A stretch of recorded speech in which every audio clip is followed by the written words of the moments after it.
Broadcasting live from atop the Rocky Mountains, the crossroads of the West. You are listening to the Liberty RoundTable Radio Talk Show. All right, fat people got no reason, ladies and gentlemen. What do they say? No reason to live. Oh, it was about short people 20, 30 years ago. Now it's about fat people, right? You're gonna travel around and have a visa if you're fat. Well, doctor, what on earth is going on with this one? Well, the question was a very valid one, I think, because the way it was presented in the lame-brained mainstream media was Trump's biased against fat people. I mean, it's like, what? There's more to this and that's kind of how the question came in, is there's got to be more to this story than we're hearing.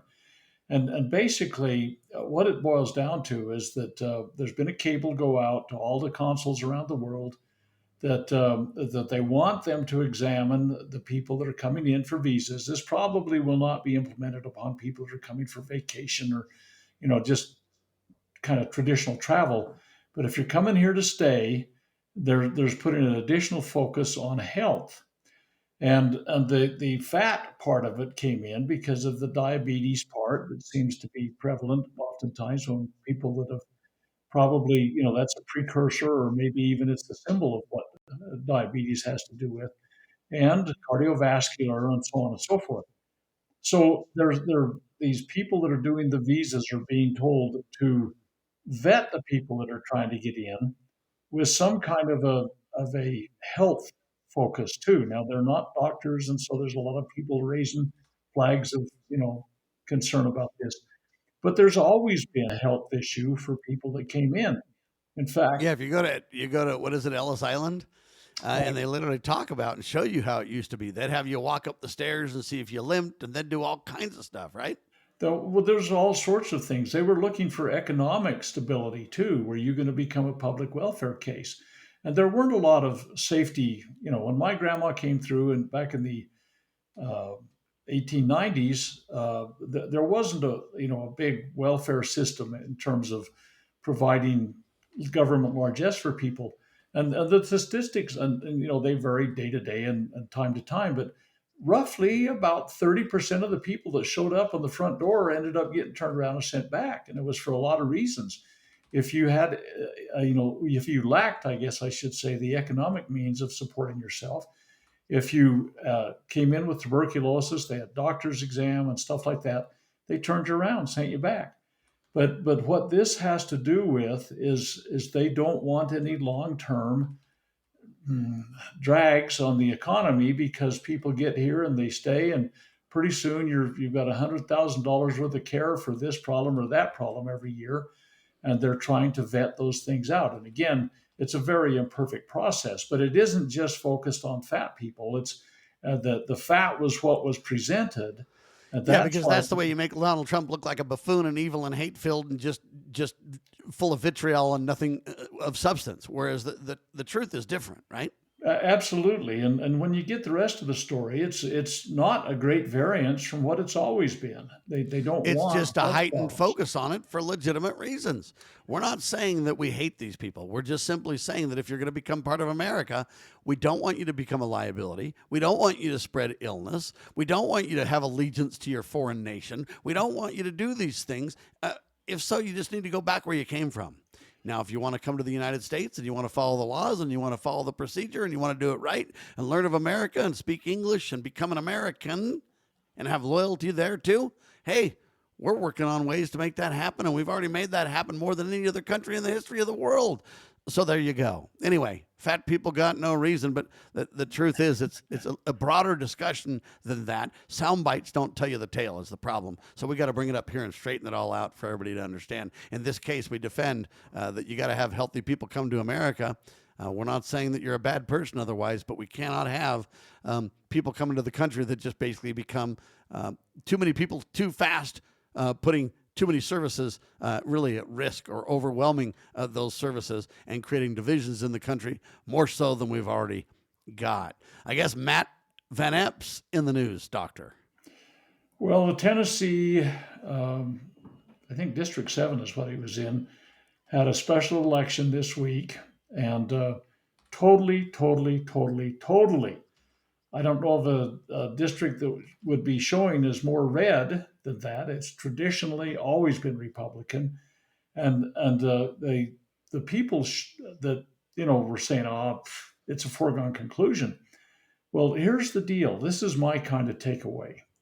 The gal that ran against Van Epps was not what you'd even call a traditional Democrat. She's very much a social justice kind of community organizer kind of person, more along the lines of Barack Obama, I think, in terms of her focus. And it scared the pants off of the Republicans because there was a real possibility she was getting elected. Now, Van Epps won by about 8 points, and it was kind of like, whew, dodged a bullet on that one when we finally got through it. But through the end of the election day, it was up for grabs, and it got national attention. Each party blamed the other of just outspending by millions, and so it's just a who can raise the most money scenario at this point almost. The good old boys of both parties are in bed together. The left and right wings of the same bird of prey, as Pat Buchanan phrased it, and they're basically just sharing power. And so they'll both spend millions in the media. Then the media will reward them with protective coverage, and the list goes on and on and on. Whenever somebody gets it, oh man, the Democrats are saying the Republicans spent $1 gazillion to stop them. Then the Republicans say, no, the Democrats spent millions to try to take the seat over, and they didn't succeed. Nothing but a clown show argument that has no, in my opinion, basis in fact or reality, except for the fact that they both spent millions of dollars. To become a congressman is a big, expensive affair these days, Doctor, is the point. Well, here's my takeaway on that. It should have been fait accompli. It's just done. It's going to be a Republican. Yeah. Trump came in and endorsed Van Epps, and Trump won this district probably by about 15 points, right? Maybe 20 points or so. Yeah, I don't know 20, the number, yeah. but it's a big number. It was over double. I know that for a fact. It was double-digit stuff. But here's the thing. I think Republicans have got to take a word of warning. They've got to say, look, Trump is not going to pull your butt out of the fire. And it was a close enough squeaker, even with Trump's endorsement, even in a big red district. And so here's the problem. I think the Republicans have got to realize they cannot run just on Trump. They cannot Agreed. run. And this is an example where they're so grateful they got a win and they act like it's what they've been doing that gave them that win. That's not true at all. It was pretty much a guaranteed win anyway, then brought into question by the big spending and by the Democrats and everything else. But at the end of the day, hey, they got that win. Now they're saying it's because we're doing such a great job. They're deluded. They're delusional, though. They're fooling themselves, and they're going to take a beating if they're not very careful coming up. They're acting like, hey, because this guy won, that's a bellwether for us for good. I don't think so, Doctor. I think they're deceiving themselves with that claim. It should have been at least a 20-point victory, maybe 25, based upon historic performance in that district. But the margins are thinning. 8's a pretty good number to win by, but the numbers are not overwhelming. And of course, now that the Republican run, there's no allegations of vote fraud there because the Democrats don't believe there's vote fraud. So we're all good on that score. And very strange stuff. All right, you wanted to wrap up a little bit on Venezuela, Doctor, and I know we kind of talked about it there. We're pardoning criminals and everything else, but they're expanding a war there if we're not very careful. Yeah, this whole thing, again, it's an enigma between what they did with Honduras and what they're doing with Venezuela. We've got 10% of our Navy there. We've got Marines ready to land. Trump has been saying, even this week, we're going to go land-based shortly. I mean, where does he get the authority for that, Doctor? Well, see, that's the thing. And Congress is just barely starting to whimper. I mean, they have been on vacation for a year, and suddenly Rip Van Winkle gets a little bit of a nudge, and he's going, what's going on in Venezuela? And Venezuela? Do they speak Spanish over there? Huh? Let's go back to the September 2nd kinetic bombing of a fishing boat that may have been used as a drug boat. We don't know.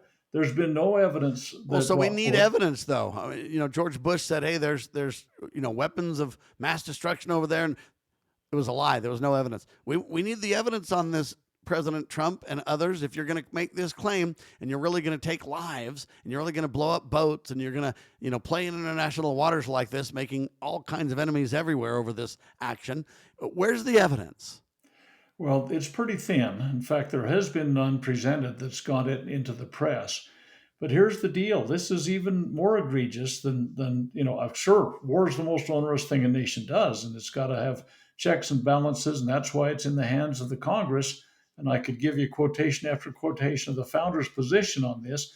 69th Federalist paper, anybody could pick up today and read it. But the president is doing unconstitutional stuff. But it even violates international law today with the Geneva Convention kinds of things. And such, yep. The UCMJ, the Uniform Code of Military Justice. What do you do with people that are wounded and cannot hurt you possibly? And they spin the Bravo Sierra on these things so much. There just was a briefing yesterday, and some of Trump's ardent supporters are saying, well, I saw guys trying to get back in the boat again.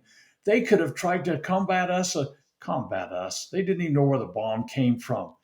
But they killed 2 more, potentially, probably wounded individuals, which violates prisoner of war and now there's debates of who gave authority, and people are trying to basically jettison what the orders were so that low-level people take the beating on this. And I mean, it's out of control. Listen, when we grabbed the good Dr. Scott Bradley over at freedomsrisingsun.com and put him on the radio for 2 hours and bring up as many news items as we possibly can, that's what you get. Hard-hitting analyzing of what's going on in the country and what it really means for you and I and the supreme law of our land, the Constitution. We got to return to the Founding Father-esque viewpoint, and we got to do it fast as we promote the 10 Commandments and the 10 Amendments to the Constitution. How's that? Thanks for being alongside for the ride. freedomsrisingsun.com. We're syndicated by the Loving Liberty Networks, lovingliberty.net. Spread the word, share the love, and God save the Republic of the United States of America.